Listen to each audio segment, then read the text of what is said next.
तो ऐसों के एक के प्रति समर्पण कहेंगे? कहेंगे? नहीं कहेंगे। ऐसी ढेर बातें हैं जिनके आधार पर कोई भी समर्पण साबित नहीं होता। एडवांस ज्ञान में भी समर्पण साबित नहीं हो रहा और बेसिक ज्ञान में भी कोई समर्पण में साबित नहीं होता, क्योंकि वो तो बाप को पहचानते ही नहीं। पहचानते हैं? पहचानते ही नहीं, उनकी बात ही नहीं। तो असल में देखा जाए तो चांस किनको है पक्का पक्का भारतवासी बनने का? है? जो एडवांस में चल रहे हैं, एडवांस ज्ञान ले रहे हैं, एडवांस ज्ञान सुनाए रहे हैं।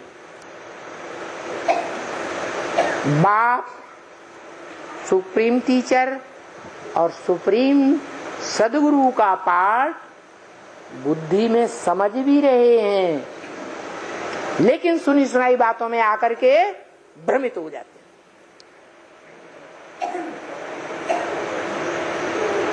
तो अनिश्चय बुद्धि बन जाते। अनिश्चय बुद्धि माने मृत्यु।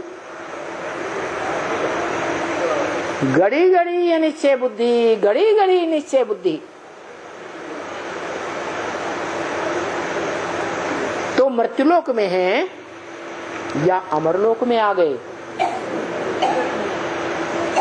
मन बुद्धि के जो वाइब्रेशन है संकल्पों के, उन संकल्पों के आधार पर, वाइब्रेशन के आधार पर मृत्युलोक में हैं या अमरलोक में आ गए, स्वर्ग में आ गए,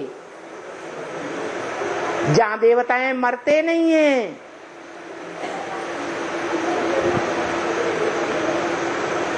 स्वेच्छा से शरीर छोड़ते हैं।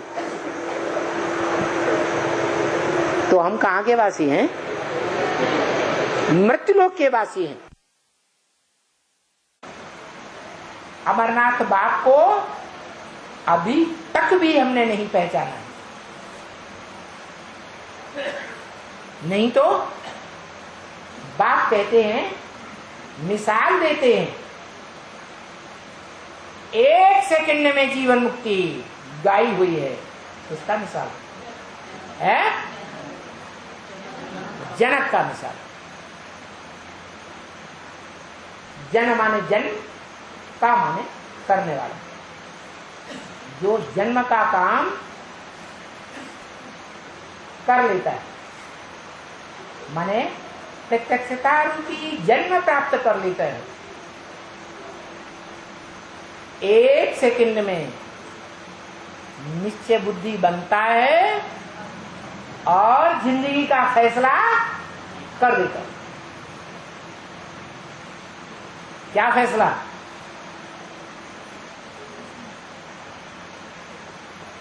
मरना तेरी गली में, जीना तेरी गली में। मृत्यु भी हो जाए तो कौन से रास्ते पर चलते हुए हो जाए? कौन सा रास्ता? जो एक सुप्रीम सोल ने दिखाया, उसी रास्ते पर चलते चलते मृत्यु भी हो जाए तो भी निश्चय बुद्धि बन करके या अनिश्चय बुद्धि बनकर? निश्चय बुद्धि बन।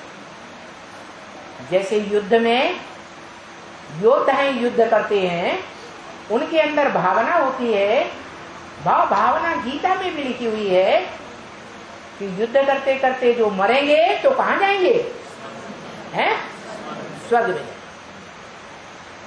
तो कहां की बात है? अभी ब्राह्मणों की बात है।